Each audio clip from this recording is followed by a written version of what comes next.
पुढे जाऊया, पुढची विशेष बातमी आपण बघूया। पुण्यातील जैन बोर्डिंग खरेदी प्रकरणावरून राजकीय वातावरण चांगलंच तापलेलं आहे। शिवसेना नेते रवींद्र धंगेकर यांनी केंद्रीय मंत्री मुरलीधर मोहोळ यांच्यावरती सातत्याने गंभीर आरोप केलेले आहेत। जैन बोर्डिंग प्रकरणी शासकीय यंत्रणा धाब्यावरती बसवत व्यवहार केल्याचा आरोप धंगेकरांनी केला होता। यानंतर आता मोहोळांनी केंद्रीय हवाई उड्डाण राज्यमंत्री पदाचा गैरवापर केल्याचा आरोप करण्यात आलेला आहे। बघूया। धंगेकरांचा मोहोळांवर नवा आरोप। आता सुतळी बॉम्ब बिम सगळे आता अणुबॉम्ब चालू झाले। आता 200 कोटीचं काय झालं याचे उत्तर द्यायचे अणुबॉम्ब आहेत, अजून अणुबॉम्ब पाडायचे। शिंदेंचा धंगेकरांना सबुरीचा सल्ला। मी त्यांना सांगितले महायुतीमध्ये आपल्याला दंगा करायचा नाही। राजू शेट्टींचं मोहोळांना आवाहन।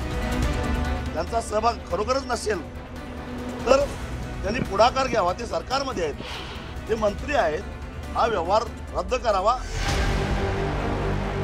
जैन बोर्डिंग जमिनीच्या खरेदी प्रकरणानंतर पुण्यातील राजकीय वातावरण चांगलंच तापलंय। माजी आमदार रवींद्र धंगेकर यांनी या प्रकरणात खासदार मुरलीधर मोहोळ यांचा सहभाग असल्याचा आरोप केला आणि एकच खळबळ उडाली।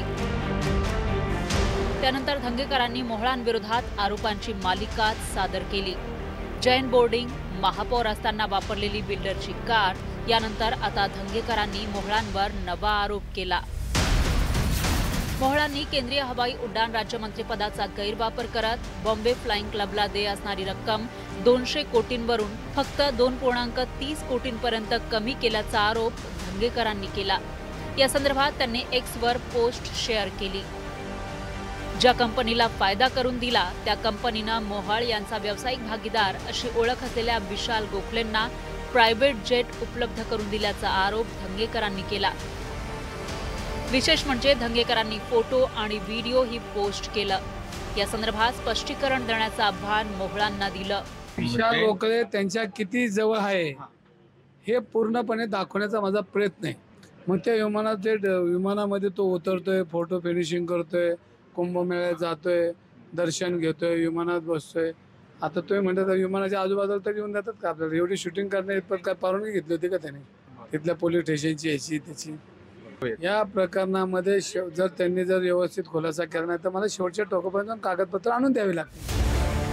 धंगेकरांनी हा नवा बॉम्ब टाकण्याआधीच उपमुख्यमंत्री एकनाथ शिंदेंनी धंगेकरांची भेट घेतली होती आणि त्यांना सबुरीचा सल्ला दिला होता। मी त्यांना सांगितले महायुतीमध्ये आपल्याला दंगा करायचा नाही। पण ते जे करतायत त्याला पाठिंबा आहे का? अरे बाबा, आता तुम्ही सांगितलं ना मी त्यांना की आता तो विषय आता संपला आहे आणि शेवटी बघा काय आहे, त्यांना ज्या काही गोष्टीची माहिती मिळाली त्याच्यावर ते बोलले। आता त्यांना सांगितलेलं आहे मी, शेवटी महायुती आपली आहे, महायुतीच्या माध्यमातून आपल्याला विरोधक जे आहेत विरोधकांच्या हातात कुठल्याही खोलीत द्यायचं नाही। मुरलीधर मोहोळ यांचा जैन बोर्डिंग व्यवहार प्रकरणामध्ये सहभाग असल्याचा आरोप रवींद्र धंगेकरांनी केला। त्याविरोधात सोमवारपासून ते बेमुदत धरणे आंदोलन करणार आहेत। जैन बोर्डिंग जमीन प्रकरणी शनिवारी मुरलीधर मोहोळ यांनी जैन मुनींची भेट घेऊन जैन समाजाला अपेक्षित असेल तेच होईल अशी भूमिका घेतली। मात्र त्यावेळी त्यांना जैन समाजाच्या रोषाचा सामना करावा लागला। माननीय गुरुदेवजींनी जी अपेक्षा व्यक्त केली, पहिली तर मी भूमिका माझी ही मांडली, जर मी याच्यामध्ये कुठं माझा सहभाग असता, माझ्या ओळखीची माणसं नाही आहेत का? तर आहेत, पण प्रत्यक्ष या सगळ्या विषयात माझा कुठेही सहभाग नाही हे निश्चित आहे आणि मी ते पुराव्यानिशी सादर केलंय। दरम्यान जैन बोर्डिंग व्यवहार प्रकरणी पुण्यातील जैन समाज आक्रमक झालाय। या प्रकरणी पंतप्रधान मोदींसोबत बैठक घ्या अशी मागणी केली जातीये।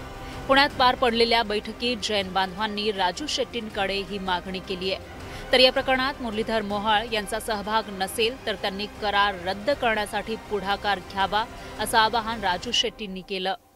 मुरलीधर अण्णा मोहोळ हे पुण्याचे खासदार आहेत, त्यांच्या मतदारसंघातला एक सार्वजनिक न्यासाचे मालमत्ता अशा प्रकारे जर का चुकीच्या पद्धतीनं विकली जात असेल तर ती थांबवणं हे त्यांचं कर्तव्य आहे लोकप्रतिनिधी म्हणून, आणि त्यांनी ती जबाबदारी पार पाडावी।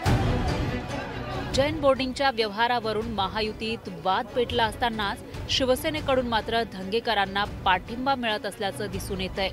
माजी आमदार या नात्याने धंगेकरांकडे काही माहिती आलेली असेल तर त्याच्यावरती सरकारकडून न्यायाची अपेक्षा ठेवणं ही काही चुकीची अपेक्षा नाही आहे आणि त्याच्यात तथ्य नाही असं जर का वाटत असेल तर मग माफी मागण्याचा प्रश्नच उद्भवत नाही आहे. दुसरा मुद्दा असा आहे की कुठल्याही धर्मस्थळांच्या बद्दलचे विवाद जेव्हा विश्वस्तांकडून होतात त्यावेळेला ते पारदर्शी पद्धतीने जर का झाले तर या प्रकारची टीकाच होणार नाही. मी स्पष्ट असं म्हटलं होतं की धनगेकरांवर कारवाई करत असताना भाजप आणि शिवसेनेच्या सगळ्याच पक्षांच्या लोकांनी महायुतीमध्ये मिठाचा खडा पडणार नाही याची दक्षता घेतली पाहिजे.